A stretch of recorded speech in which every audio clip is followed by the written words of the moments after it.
Assalamu alaikum wa rahmatullahi wa barakatuh. Bienvenue sur Réveil éternel. Dans cette vidéo, nous allons ensemble explorer des enseignements précieux de l'islam qui, Inch'Allah, renforceront votre foi et apporteront de la lumière dans votre vie. La mort est sans doute l'un des plus grands mystères de l'existence humaine. Qu'il s'agisse de croyants ou de non-croyants, chacun de nous est inévitablement confronté à cette réalité inéluctable. Dès notre plus jeune âge, nous sommes témoins de la mort sous diverses formes.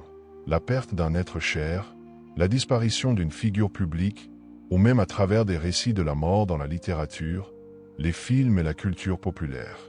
Mais qu'y a-t-il vraiment au-delà de cette frontière entre la vie et la mort? Est-ce que tout s'arrête lorsque notre cœur cesse de battre? Ou au contraire, la mort n'est-elle que le début d'un voyage vers une existence bien plus profonde? Pour les musulmans, la réponse à cette question est profondément ancrée dans les enseignements de l'islam. Loin d'être vue comme une fin tragique, la mort est perçue comme une étape cruciale de l'existence humaine. Elle n'est pas la cessation de la vie, mais plutôt une transition vers une autre forme d'existence, une existence spirituelle et éternelle, où chaque âme sera jugée pour ses actions passées. Le Coran, les hadiths et la tradition islamique regorgent de descriptions fascinantes et riches sur ce qui attend les croyants après la mort. Mais aujourd'hui, nous allons explorer un aspect encore plus captivant de ces enseignements. Comment les morts se rencontrent dans l'au-delà. Imaginez un instant que la mort ne signifie pas l'isolement total de vos proches ou de la communauté. Imaginez que même après avoir quitté ce monde physique, les âmes continuent d'interagir, de se retrouver, de communiquer. L'islam propose une vision où les âmes ne sont pas seules dans l'au-delà. Au contraire, elles se rencontrent dans le barzakh, ce monde intermédiaire entre la vie terrestre et la résurrection finale, échangeant des nouvelles, se réconfortant et partageant leurs expériences de l'au-delà. Mais avant de plonger dans ces rencontres spirituelles, il est essentiel de comprendre le concept même de la mort dans l'islam. Pour les croyants musulmans, la mort n'est pas une punition ni un acte arbitraire, mais une réalité divine ordonnée par Allah. Chaque être humain doit passer par cette porte vers l'éternité, et cette transition est souvent décrite dans les textes islamiques comme un voyage, un pont vers l'au-delà. Le Coran nous enseigne, chaque âme goûtera la mort, puis vers nous vous serez ramenés. Sourate 29, verset 57. Cette perspective apporte un profond sens à la mort, la plaçant comme une étape inévitable mais nécessaire dans notre cheminement spirituel. Ainsi, lorsque la mort frappe, ce n'est pas la fin du chemin pour l'âme. Au contraire, c'est le moment où l'âme quitte son corps et commence son voyage dans le barzakh. Ce terme désigne l'état intermédiaire entre la vie physique et le jour du jugement. Le barzakh est un lieu mystérieux, souvent comparé à une attente, où les âmes attendent leur résurrection. Mais ce n'est pas un espace de vide ou de stagnation.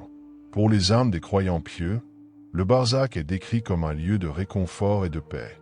Elle y trouve un repos mérité, un avant-goût des bénédictions du paradis. Mais pour celles des injustes, ce lieu peut devenir un espace de tourment, un avant-goût des souffrances qui les attendent s'ils ne se sont pas repentis. Le barzakh est également l'endroit où se produisent ces fameuses rencontres entre les âmes. Selon certains hadiths, les âmes des croyants pieux peuvent se retrouver dans le barzakh et échanger des nouvelles. Imaginez, après des années de séparation, les âmes de parents, amis et compagnons pieux se retrouvent et se réconfortent mutuellement. Ces âmes ne sont plus limitées par les contraintes du temps et de l'espace terrestre. Elles peuvent discuter de leurs expériences, de leur foi, de la beauté du paradis qu'elles commencent à entrevoir. Ce concept peut sembler abstrait pour certains, mais il révèle une signification profonde pour les croyants musulmans. La possibilité de retrouver ses proches dans l'au-delà apporte un immense réconfort à ceux qui sont endeuillés. Lorsqu'un croyant perd un être cher, il sait que cette séparation n'est que temporaire.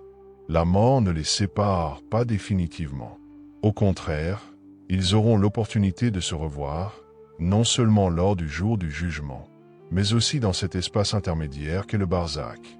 Avant de continuer, un petit rappel.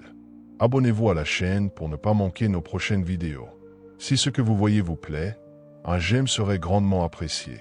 Et n'hésitez pas à partager vos réflexions en commentaire. Merci pour votre soutien continu. Imaginez un instant, la dernière respiration quitte votre corps. Ce n'est pas la fin, mais le début d'une aventure profonde et éternelle. Ce que vous avez toujours perçu comme la mort n'est qu'un seuil vers une nouvelle réalité, un voyage au-delà des limites de notre compréhension terrestre. La mort dans l'islam n'est pas une fin, mais une transition. C'est un moment que chaque être humain vivra, un passage de la vie physique à une existence éternelle, déterminée par nos actions sur cette terre. Le Coran nous rappelle, chaque homme goûtera la mort. Sourate 3, verset 145. Mais qu'est-ce que cela signifie vraiment? La mort, ce moment effrayant pour certains, n'est qu'un pont vers une nouvelle étape de l'existence. C'est le début d'un voyage dans une réalité spirituelle où l'âme est enfin libérée des contraintes du monde matériel. Dans les enseignements islamiques, la mort n'est pas un sujet de tristesse ou de désespoir. Elle est plutôt une porte vers la vérité ultime, un moment de révélation où les réalités spirituelles cachées derrière le voile de la vie deviennent apparentes. En vérité, la vie après la mort est bien plus vaste et bien plus importante que ce que nous pouvons imaginer. La mort est simplement l'interruption temporaire entre ce que nous connaissons comme la vie et ce qui nous attend au-delà. Selon les hadiths, lorsque l'âme quitte le corps, elle ne disparaît pas dans l'oubli. L'âme prend un nouveau chemin, s'élevant vers des réalités inconnues de ce monde. Ce voyage est un voyage d'espoir pour les croyants, un moment où l'âme, libérée des souffrances du monde, se rapproche de son Créateur. Mais pour ceux qui ont ignoré les enseignements divins, ce voyage peut être terrifiant, un avant-goût du jugement à venir. La mort, ainsi, est un miroir de notre vie. Elle reflète ce que nous avons fait et ce que nous avons négligé. Pour les croyants, la mort est le début d'une récompense éternelle. C'est une invitation à une paix ultime, une opportunité de rejoindre les rangs des justes dans les jardins du paradis. Pour les autres, la mort est une épreuve, un rappel des actions non accomplies, des opportunités perdues de se rapprocher d'Allah. Le Coran et les hadiths nous invitent à méditer sur ce moment, à nous préparer pour cette rencontre inévitable avec notre Créateur. Le barzakh, l'état de l'âme après la mort. L'âme, après avoir quitté le corps, se retrouve dans un état intermédiaire appelé le barzakh. C'est là que commence véritablement la phase préparatoire avant le jour du jugement. Ce terme désigne l'espace entre la vie terrestre et l'au-delà. L'âme, dans cette phase, n'est pas inactive. Au contraire, elle continue d'évoluer, de ressentir et même de percevoir les réalités spirituelles qui l'entourent. Le barzakh est à la fois une période de réconfort pour les âmes pieuses et une période de tourment pour celles qui ont négligé leur devoir envers Allah. Selon les hadiths, 2 anges, Munkar et Nakir, visitent chaque âme dans sa tombe pour lui poser des questions sur sa foi et ses actions. Ces questions sont simples mais cruciales. Qui est ton Seigneur? Quelle est ta religion? Qui est ton prophète? Pour ceux qui ont vécu dans la foi et suivi les enseignements du prophète Mohammed, paix et bénédiction sur lui, ces réponses viennent naturellement. L'âme trouve alors du réconfort et de la paix, sentant déjà les bénédictions qui l'attendent au paradis.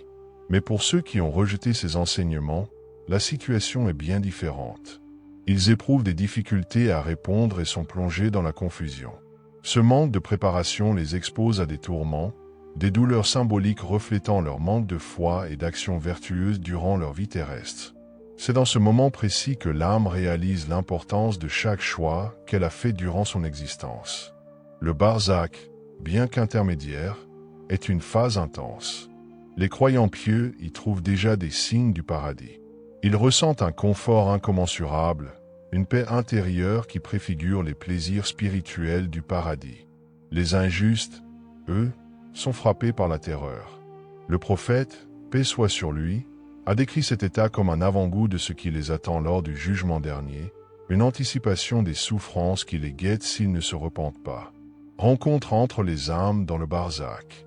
Dans cet état de barzakh, quelque chose de fascinant se produit. Les âmes des croyants pieux ne sont pas seules. Bien qu'elles aient quitté leur corps physique, elles ne sont pas isolées dans l'au-delà. Les croyances islamiques nous enseignent que les âmes des défunts peuvent se rencontrer, échanger et même se réconforter mutuellement. Imaginez la scène. Des croyants, après avoir quitté ce monde, se retrouvent dans un espace spirituel où ils peuvent enfin échanger sur leurs expériences terrestres, partager leurs réflexions et recevoir des signes du paradis. Cette rencontre est souvent décrite comme un moment de bonheur pur, une joie incommensurable pour ceux qui ont mené une vie pieuse. Les âmes échangent des nouvelles, se retrouvent avec leurs proches disparus et vivent dans un état de paix et de sérénité. Les martyrs, en particulier, sont souvent mis en avant dans les hadiths. Ils sont décrits comme étant dans un état de confort spirituel supérieur, capables de se déplacer librement dans le barzakh, échangeant avec d'autres âmes pieuses. Le prophète Mohammed, paix et bénédiction sur lui, a mentionné que les âmes des martyrs volent librement dans les jardins du paradis, un privilège spécial accordé à ceux qui ont sacrifié leur vie pour la cause d'Allah. Mais ces rencontres ne concernent pas uniquement les martyrs. Les âmes vertueuses, même celles des croyants ordinaires, peuvent également vivre cette expérience. Ce moment de répit et de confort est une récompense pour ceux qui ont placé leur foi en Allah et suivi ses commandements tout au long de leur vie. Ces rencontres spirituelles apportent une certaine forme de consolation, un sentiment que la vie terrestre n'était qu'un prélude à une réunion plus grande et plus belle. Avant de continuer, un petit rappel. Abonnez-vous à la chaîne pour ne pas manquer nos prochaines vidéos. Si ce que vous voyez vous plaît, un like serait grandement apprécié. Et n'hésitez pas à partager vos réflexions en commentaire. Merci pour votre soutien continu. Vient ensuite le jour du jugement, un moment décrit dans les textes islamiques comme étant à la fois terrifiant et révélateur. Le Coran décrit ce jour comme étant celui où tous seront ressuscités. Sourate 36, versets 51 à 52. Un jour où toutes les actions des êtres humains seront exposées, où aucune ombre ne pourra les protéger, sauf celle d'Allah. Ce moment marque la fin du barzakh et le début de l'éternité. Au jour du jugement, les âmes sont ressuscitées et réunies. Ce moment est décrit comme celui où toute l'humanité se tient devant Allah pour recevoir son jugement final.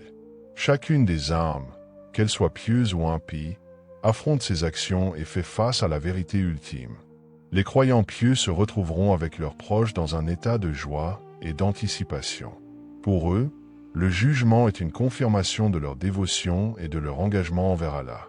Mais pour les injustes, ce jour est un moment de terreur, un moment où leurs actions sont exposées et où ils devront en répondre. Les hadiths décrivent cette scène de manière puissante. Les gens sont ressuscités dans un état de confusion, certains remplis de joie, d'autres plongés dans la terreur. C'est le moment où la balance de la justice divine est mise en place, où chaque action, grande ou petite, est pesée. Les croyants vertueux sont récompensés par l'entrée au paradis, un lieu où les bénédictions sont infinies, où ils peuvent enfin se reposer et savourer les fruits de leur foi. Quant aux injustes, leur sort est déterminé par leurs mauvaises actions. Ils sont confrontés à la réalité de leurs péchés et doivent faire face aux conséquences éternelles. Dans la tradition islamique, les rituels funéraires jouent un rôle essentiel pour marquer ce passage de la vie terrestre à l'au-delà. Ils ne sont pas simplement des coutumes, mais des actes remplis de symbolisme et d'importance spirituelle. Chaque geste, chaque prière, chaque acte est une manière de préparer l'âme du défunt pour son voyage vers l'au-delà. Le lavage du corps, ou ghusl, est le premier de ces rituels. Ce lavage est un acte de purification, une manière de préparer le défunt à rencontrer son Créateur. L'eau utilisée est symbolique de la pureté, et ce lavage est accompli avec soin et respect. Il reflète l'idée que même dans la mort, l'âme mérite dignité et respect. La prière funéraire, Salat al-Janaza, est également un moment crucial. Elle réunit la communauté pour prier pour le pardon du défunt, demander à Allah de lui accorder miséricorde et rédemption. C'est un moment où les vivants se rassemblent, montrant leur solidarité envers le défunt et leur foi commune en la vie après la mort. Les prières sont non seulement un hommage aux défunts, mais aussi un rappel pour les vivants de leur propre mortalité. Enfin, l'enterrement du corps est fait de manière simple, conformément aux enseignements du prophète Mohammed, paix soit sur lui. Le corps est enterré face à la Qibla, la direction de la Mecque, un dernier acte de soumission et de respect envers Allah. L'enterrement rapide est encouragé pour éviter que le corps ne se détériore, mais aussi pour permettre à l'âme de poursuivre son voyage sans entrave. Bien que l'islam soit une religion unifiée dans ses croyances de base, les pratiques autour de la mort et des rencontres des âmes varient parfois en fonction des contextes culturels. Dans certaines régions, des traditions locales influencent la manière dont les musulmans vivent et perçoivent la mort et l'au-delà. Dans certaines cultures, comme en Afrique de l'Ouest ou en Asie du Sud-Est, les croyances populaires autour des esprits des défunts se mêlent aux enseignements islamiques. Par exemple, il n'est pas rare dans ces régions d'entendre des récits de défunts apparaissant dans des rêves pour délivrer des messages ou des avertissements aux vivants. Ces rêves sont souvent perçus comme des signes de l'au-delà, des témoignages de l'interaction continue. En conclusion, ces croyances et pratiques islamiques autour de la mort ne sont pas seulement des rituels, mais un puissant moyen d'apporter réconfort et guérison aux vivants, tout en honorant les défunts. Si ce sujet vous a interpellé et vous a permis de mieux comprendre les enseignements de l'islam, n'hésitez pas à partager vos pensées et expériences dans les commentaires. Continuez surtout à approfondir votre foi et votre compréhension des réalités de l'au-delà. Avant de terminer, si cette vidéo vous a été utile et que vous souhaitez continuer à apprendre et à grandir dans la foi, abonnez-vous à Révélation de l'Islam et activez la cloche pour ne manquer aucune de nos nouvelles vidéos.